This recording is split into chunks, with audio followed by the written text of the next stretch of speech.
வணக்கம் நண்பா. யமஹாவோட ஆர்ஆக்ஸ் 155 maxi scooter இருக்கு இல்லையா, அதோட 2025 வெர்ஷன் வந்து இப்போ அப்டேட் பண்ணிட்டாங்க. பெருசாக எந்த விதமான சேஞ்சஸ்லாம் கிடையாது. ஏஸ்தட்டிக்ஸில் மட்டும் சேஞ்சஸ் பண்ணியிருக்காங்க அப்படிங்கிறத சொல்லணும். மெக்கானிக்கலாக எந்த ஒரு சேஞ்சஸுமே கிடையாது. அடுத்தது அதோட நாம்ஸ் எமிஷன் மாற்றிருக்காங்க அப்படிங்கிறத சொல்லணும். இப்போ புதுசாக பார்த்தீங்க அப்படின்னா ஐஸ் ஃப்ளோ வெர்மிலியன் அப்படிங்கிற கலர் வந்து ஆட் பண்ணியிருக்காங்க.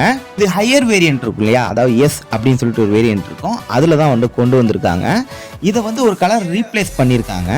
கிரே வெர்மிலியன் அப்படிங்கிற கலர் இருக்கு இல்லையா, அதை ரீப்ளேஸ் பண்ணிட்டு இந்த ஐஸ் ஃப்ளோ வெர்மிலியன் வந்து கொண்டு வந்திருக்காங்க. அடுத்ததாக இதுக்கு முன்னாடி ரேசிங் ப்ளூ அப்படிங்கிற கலர் இருந்துருக்கு, அதை இன்னும் கொஞ்சம் அப்டேட் பண்ணி கிராஃபிக்ஸை வந்து இம்ப்ரூவ் பண்ணியிருக்காங்க. மற்றபடி இதில் ஸ்டாண்டர்ட் வேரியன்ட் ஒன்று இருந்தது மெட்டாலிக் பிளாக் அப்படின்னு சொல்லிட்டு, அது இன்னமும் அப்படியே தான் கண்டினியூ ஆகுது அப்படிங்கிற சொல்லணும்.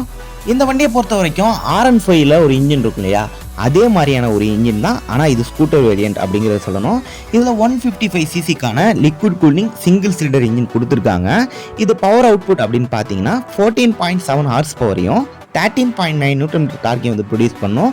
நம்ம ஏற்கனவே சொல்லியிருந்த மாதிரி OBD2B அப்படிங்கிற எமிஷன் நாம்ஸ் வந்து கொண்டு வந்திருக்காங்க. இந்த ஆர்ஆக்ஸ் 155 இருக்கு இல்லையா, இதில் எஸ் வேரியன்ட் அப்படின்னு சொல்லிட்டு நம்ம சொல்லியிருந்தோம். அதில் பார்த்தீங்கன்னா லாஸ்ட் இயரில் கீழே ஸ்டார்ட் அண்டு கீழே சக்ஸஸ் அப்படிங்கிற மாதிரியான விஷயம் வந்து கொண்டு வந்திருந்தாங்க. அது இன்னமும் கண்டினியூ ஆகுது. மற்றபடி ஸ்டாண்டர்ட் வேரியண்ட்டில் எந்த விதமான சேஞ்சஸுமே கிடையாது. எல்லா பக்கமும் பார்த்தீங்க அப்படின்னா LED லைட்டிங் வந்து கொடுத்துருக்காங்க. ப்ளூடூத் எனபிள் பண்ணிக்கக்கூடிய கிளஸ்டரும் வந்து கொடுத்துருக்காங்க. சிங்கிள் சேனல் ABS வந்து ஆஃபர் பண்ணுறாங்க அப்படிங்கிற சொல்லணும். பேஸ் வேரியண்ட்டோட ப்ரைஸ் வந்து பார்த்தீங்க அப்படின்னா 3000 வந்து இன்க்ரீஸ் ஆகிருக்கு. இப்போ இதோட ப்ரைஸ் பார்த்தீங்கன்னா 1.51 லேக்குக்கு வந்து கொண்டு வந்திருக்காங்க எக்ஷோரூம் ப்ரைஸு.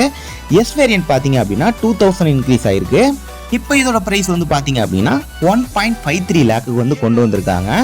இப்போது நம்ம இந்தியாவில் எடுத்துக்கிட்டோம் அப்படின்னா, தமிழ்நாட்டை எடுத்துக்கிட்டோம் அப்படின்னா, மேக்ஸி ஸ்கூட்டரில் இந்த ஆர்ஆக்ஸ் பார்க்கும்போது உண்மையாகவே சூப்பராக இருக்கும் அப்படின்னு சொல்லலாம். ரோட் அப்பியரன்ஸும் நல்லாயிருக்கும் அப்படிங்கிறத சொல்லணும். மற்றபடி இதுதான் இந்த வீடியோ பிடிச்சி மறக்காமல் லைக் பண்ணுங்கள். அடுத்த வீடியோவில் பார்க்கலாம். See you later.